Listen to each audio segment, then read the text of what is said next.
A lot of people have been giving Yooka Laylee a hard time for being outdated, or they criticize little things like the character voices being annoying, or the camera being a little uncooperative, or whatever. But to me, these are all surface level problems. I can look past the graphics being subpar or the story being simplistic. I mean, yeah, I'm a little annoyed by these things too, but they don't make or break a game. What makes or breaks a game is the gameplay. And somewhere in the last 17 years, between banjo-tooie and this game, something broke. I'm here to find out what that is.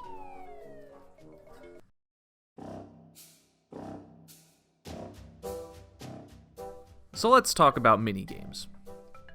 Depending on how you want to define minigames, there were maybe 10 minigames in Banjo-Kazooie.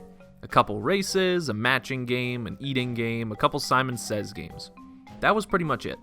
Most other jiggies were just lying around, kept out of reach by organic challenge, not having a certain move, or your own platforming ability. Can't reach a jiggy? Find out how to climb up and get it, or destroy an obstacle, or just do some arbitrary task nearby and one will pop out for you. This style is simple, sure, but it establishes something important to what I think is the core of Banjo-Kazooie, the fun of exploration. You give a player a big snowman and they're gonna want to climb it. The fact that there's a reward at the top is icing on the cake. Show me a big target and I'm gonna try and hit it just to see what happens. Banjo-Kazooie doesn't lay everything out for you, it asks the player to experiment and explore. Minigames are a fine distraction, but the artificity of doing these challenges for a reward would get tiring if overdone. Banjo-Tooie went and amped up the minigames. Hoop challenges, shooting, soccer, races, and so on. But again, depending how you want to define these, there weren't really that many. A lot of jiggies still required nothing more than a new move that could be used in multiple ways throughout the game, and a little bit of creative thought. Ledge climbing, new ways to view the world, and simple upgrades to old powers. These things change the way you play the game, and open up new possibilities in a way that feels natural. In Yooka Laylee, every damn pagey forces you to play some stupid minigame. And most of the minigames feel like you could just pick them up and plop them down in another level, and in a lot of cases, they do just that.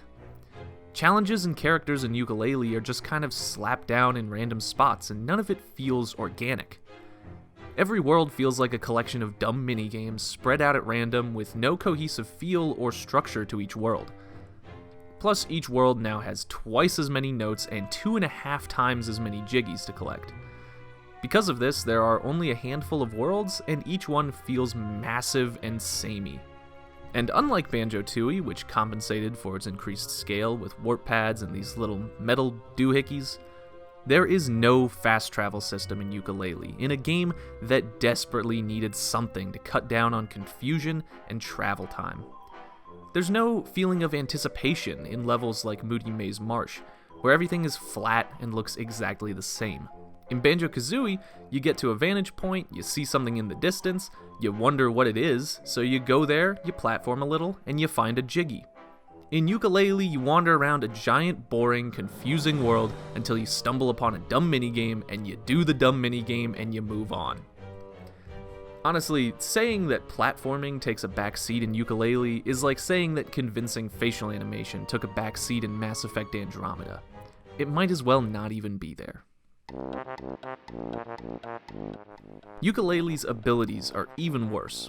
They introduce fake challenges when the previous games in the series were all about real, organic challenge. Shooting ice and fire, becoming fireproof or super heavy, invisibility, echolocation, flying.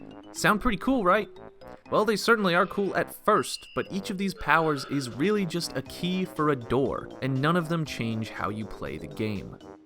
Let me explain what I mean by keys and doors. There's a slope here. You can't walk or roll up this slope.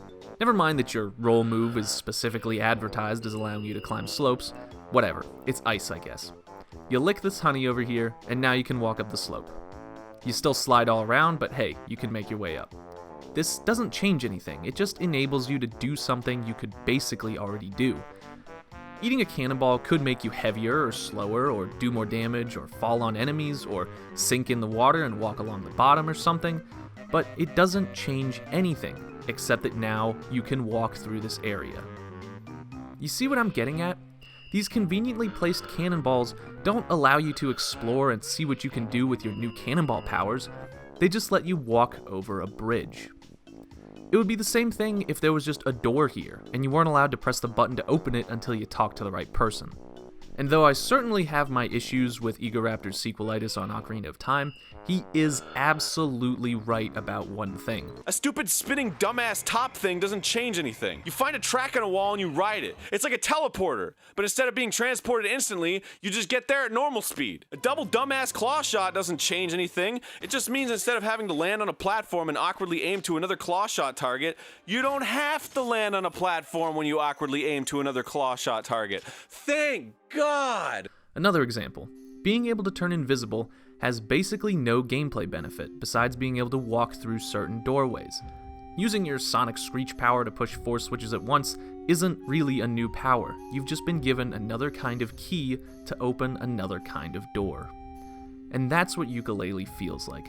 Monotonous, confusing, walking back and forth to get increasingly weird keys to open increasingly weird doors. I do have other complaints.